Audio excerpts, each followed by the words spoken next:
So it was Christmas this week. At least it wasn't my house. I just got back from Kansas yesterday visiting family, and I'm not going to ask for a show of hands here, but I imagine many of you had the same experience I did this week of coming home with a lot of new things that you didn't previously have. Drove back from Kansas with a RAV4 full of all kinds of things, my own and my children's. And if you are like me, you probably ran out of space in your closets long before Christmas came along this week. And long before people started giving you gifts this week, you probably didn't have space for them, whether they were gifts you wanted or not. And I know you probably, like me, got some of them that you kind of looked at and said, what were they thinking? Happened to a friend of mine recently. I was at an office gift exchange, and I was alerted to the existence of something that I had not previously considered. The idea that you might want to store some of these gifts of dubious quality. Now, to protect both the giver and the recipient and also myself from any judgment you may be holding, I'm not going to tell you exactly what the gift was, but suffice it to say, I think we've all seen some of these gifts in our lives, the gifts that make us look at them and go, why? So, in the candor of the moment, he looked at it and he said, well, gee, I don't really need this, but I have the perfect place for it. You see, next year I'm going to have to give away some gifts too, and so I'll just store this one and save it up for next year. He had a dedicated place in his garage where he kept items that he didn't want or need, but that he knew he could give away next year when he had to give someone a gift of dubious quality. Yes, that's a lot of holding, though, and I know that most of us do that in our lives, whether we actually have a dedicated shelf in our garage for that or not. We hold on to things that we don't need or even want, things that we wanted at one time but have never used, or even things that we wanted at one time and actually used and needed, but whose day has come and gone. And those things then take up space in the closets of our lives. And what I know is that our closets are in fact a lot like our lives. And I want to be clear here, gentlemen, I'm not just talking to the ladies about closets, okay? I'm talking about your garages too. Okay? Those garages and sheds and workshops, they fill up just as easily as closets. And so for those of you who think that I'm just talking about clothes, let me correct that misconception right here. But this more space that we have that's filled with things taking up space that are no longer serving us, the less space we have to engage with the things that help us live out who we truly are. And because we end up spending our time and energy taking care of and making space for, and otherwise handling all of those things that we've been collecting over the years, we lose the time and the space and the energy to live out our lives. Those things get in the way. Now, I've been learning a lot about this actually this past week. I said I was up in Kansas earlier this week visiting my folks, and I was helping my dad out. He's been actually working on this project of cleaning out his closets and his workshop, actually. He has a workshop, a 3-car garage, where he fixed musical instruments for most of the last 40 years. And he's been through a lot the last few years. He's had a number of health scares, and he's finished a lot of the projects that were on his to-do list when he finally retired about 4 years ago. And so he's discovered that some of those things that he was going to do, some of those plans that he had laid, they're just not going to happen. And in fact, he doesn't want to do them anymore. And so he's been going through and he's been getting rid of a lot of these things. So when I was up there in Kansas, I helped my dad and my mom. My dad has this tiny little Ranger pickup truck, and we filled it full twice and took it to the local landfill. Now, some of these were old things that were big and heavy. There was a piano that was so worthless 30 years ago that someone had given it away, but that my dad was sure he was going to repair, rebuild. It had actually been cut in, the ends had been cut off so it would fit in someone's apartment because it was such a tight. So So we got rid of it. We loaded it up into the truck. It took a lot of lifting. It took some ramps, but we finally got that piano all the way up into that little tiny Ranger truck and drove all the way out to the landfill. He had other projects too. He had a giant steel contraption. It had been there all my life. I was born in the early 80s, and this thing had been at his shop since then. And I never knew what it was. It turns out it was a degreaser he had been in the process of building. He'd gone to refrigeration repairman school back in the day, and he thought he would design and build this thing. And it never actually worked, but he was going to get to it one of these days. So I was helping him move all of these things out, and I was sort of chagrined to notice that I had a few of my own things over in his shop that were being stored there too. But it was really cool. It was really cool to see my dad, because he's been getting this new life and this new energy by cleaning out the closets of his life, by making space in his life for the things that are going to emerge, because he's getting rid of the things that were taking up the space before, that were occupied with stuff. Lots and lots of stuff. And I know that he is not the only person who has a lot of stuff in their life that could stand to move on, to put it politely. And so it's a great time of year to be getting rid of stuff. Not just because many of us find ourselves needing to make some space because Christmas came along and now we have new stuff that we need to tuck in somewhere, but also because it's the new year. And so a lot of us are getting ready to make some New Year's resolutions. In fact, actually tomorrow, if you come to the New Year's Eve service, we'll have a special station set up in Sonnen Library where you can use this website that Tamara talked about last year around this time called Future Me, and you can write yourself an email that will be sent to you in the future to check in and see how you're doing with this resolution, with the plan to change, whether you've actually followed through or not. So in my reading, though, this week, as I was preparing for the sermon, I discovered that there's this whole group of folks called professional organizers, and they will come into your life and into your house, and they will help you clean out your closets. Now, there's actually a member of our church here who does that, and so I've talked to him about it too, and it turns out that professional organizers are really clear, actually. They're very clear about what it is that we need to do to clean out the closets of our lives. They say that we need to do 4 things. That we need to have 4 things. We need to have a plan, we need to have a place, we need to have a partner, and we need to have a passion for what we're doing. And I want to go down this list because I know that it is not just in my life, but in a lot of our lives, that one of the major problems of disorganization of these overly full closets is that they feed on themselves. And I know, at least I hope, that I will never be on that A&E show Hoarders, but I've gotten close sometimes. So I want to talk about this for a minute. The first thing you need is a plan. Now, sometimes you hear plan and you think like you got to have a 3-ring binder and it's got to, no.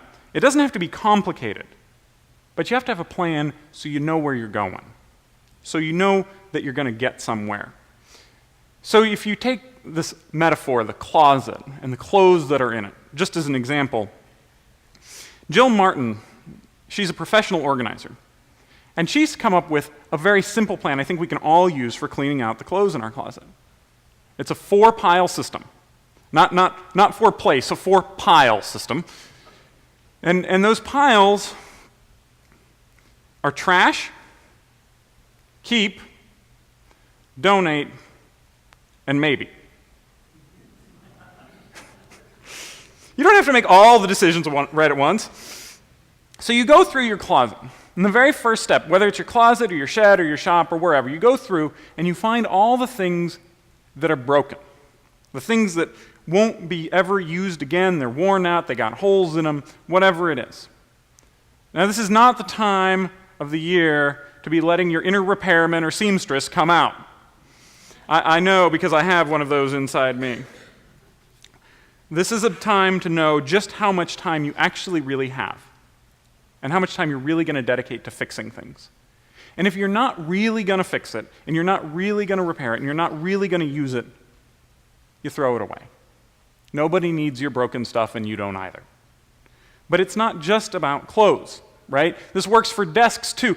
Maybe, like me, you have some floppy disks floating around from that backup for Windows 3.0 you got in 1994. Computers don't have floppy drives anymore.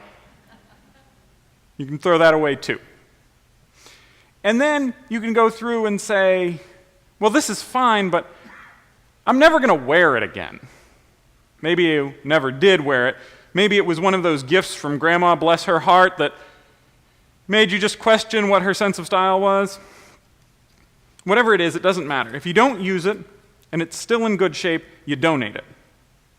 So you've thrown away the things that are broken, you found the things that don't fit, that don't work for you, that never worked for you, you put them in the donate pile, you're down to 2 piles. You got the keep and the maybe, and a whole lot of space that you didn't have before. Now you try on everything else, and then you see what fits and what doesn't, what looks good and what doesn't, and then you keep what works. It's not a complicated plan. It's just a 4-pile plan, and you know what you're going to be doing at each step, and the plan helps you know that you're actually moving forward, that you're getting there, you're going along the way. But I know for me, this is the place where I get caught up. I can have a plan, but the actual movement into getting that plan enacted always stumbles right about here. Because it's not just one closet in my life that is overflowing, it's all of them. So I need a place to work. And that's the step 2, right? So if you're crowded out, this is the most difficult step for many of us because you don't have a place to sort all of those things into the 4 piles. You need a place to work. So you don't want to start with everything all at once. You want to start with one closet and then find some space. Maybe if it's a closet, it's your bed, or maybe it's your garage if there's space in there, the driveway if you're cleaning out the garage, but somewhere that's temporary. You're not going to leave the stuff there forever. And you start throwing those things away, you make active use of the dumpster. Wherever it is, you find the place that you need for the things, but don't get stuck because you don't have a place to work. And what I know about getting stuck is that it's easy for a lot of us to get stuck because of our relationship with our stuff. Have you noticed this? Movers, professional movers, have a whole lot easier time packing up your house and moving. Now, this is not just because you care more about your stuff and are more interested in not breaking those heirlooms from Grandma, but it's also because those movers don't have a relationship with the stuff. There are no stories in it for them. It's just stuff. So, they don't have memories about these things. They don't remember the way that you got that outfit to go on your honeymoon or this trinkets from that last trip you and the kids took before they went off to college. It's all just stuff to them. And that's why you need a partner. The partner is your professional mover. No, they're not actually moving your stuff, but there's someone who knows you well enough, knows you enough that they can prod you along so you don't find yourself getting stuck in your stories and in your relationship and in your history with those things, right? So I don't know about you, but I think there's a box of knitting projects in my house that started out as a great idea about 9 years ago and never quite got finished. Well, that story about getting finished is getting in the way. But the partner helps keep you on track because they have that semi-objective opinion. You don't want someone who doesn't know you at all because they're not going to be really good at helping you get rid of stuff because they don't have any idea what's important and valuable in your life. But a partner helps you because they have that sort of objectivity. And I know that in our household, and probably in yours, it is a lot easier to get rid of somebody else's stuff. Does this ever happen to you? Yep. So that's the first 3, right? You've got a plan, you've got a place, you've got a partner, but you also need passion. Passion for who you are and who you're becoming. And that's why I want to talk about this in this setting this morning, right? This isn't just a self-help group. This is a place where we come together to live our lives and to live more fully into the world. So you need passion for who you are and passion for who you're becoming. There's a theologian who's well loved at the school I attended at my alma mater, named Howard Thurman. He actually was the founder of a church that I feel a sort of special connection to here at All Souls because it was the first intentionally interracial congregation in the country. It was the Church for the Fellowship of All People out in San Francisco. And he said, don't ask what the world needs. He said, ask what makes you come alive and go do it. Because what the world needs is people who come alive. And so I told you earlier about Jill Martin and her 4-pile system for cleaning out closets. But she also realized something else that's really important that I think a lot of us forget. and I know I do, she realized that cleaning out our closets actually helps us to become more alive. There is a whole lot of research out there on the debilitating effects of choice. We tend to think of choice as something that's good and useful and valuable, and it is. If you only have one option, life can feel pretty constricted and confined. But it's also true that if you have numerous, uncountable options, that it takes a lot of energy. It takes a lot of life energy to sort through all of those choices. They've done research in grocery stores where they set out a little table with samples, and if they put out a table with 3 different kinds of jelly and offer samples to people, jelly sales go up. But if they put out a table with 20, everyone just feels overwhelmed. So, the clutter in our life works in that kind of way, and cleaning out our closets actually helps us live more passionately, because we're spending less time making decisions about going through all of these things that aren't ever really going to be choices in the first place, but they're taking up space. They're taking up visual space, they're taking up mental space, they're taking up space in our life and in our energy, and they're forcing us to spend time making decisions. And so when we clean out our closets, we eliminate the choices that never are going to serve us well. And so our passion is released from the problem of sifting through the clutter. Because if you're excited about what you're doing, the first thing you have to do is eliminate the other things in your life that are getting in the way. Your passion helps you to come alive by helping you find the things that have been missing, that have been hidden behind all of this stuff, that have been tucked away where you can't see it anymore. And that's why this all matters. Because what we need in life is to clear out the old overgrowth, the brush that has come up and blocked out the sun, that's preventing us from flourishing. We're only given this one life, this day. And because this is what we have, and each day is a gift that will never be returned, there's no gift receipt if you didn't like how it worked out. Because this life is what we have, and this day is what we have, in our lives we have to make these decisions about the time and energy we will keep using to tend to the things in our life. And we have to decide what things we want, and what things we need, and what things we just need to let go. Our closets, our garages, our personal self-storage units, wherever it is that we're keeping that stuff, they need to be gone through from time to time. Now, I'm not saying get rid of everything. Like Barbara said, it's important to do it thoughtfully. It's important to remember why we have the stuff in the first place. Sometimes we actually need a lot of different things. Not every pair of shoes goes with every outfit. Sometimes you need a set of black flats. Sometimes you need more than just one hammer. Not every project is a building framing. Sometimes you just want to put together a picture. But you have to get rid of the things that don't serve you well. And I'm talking not just about things that are taking up space. That's the best case scenario.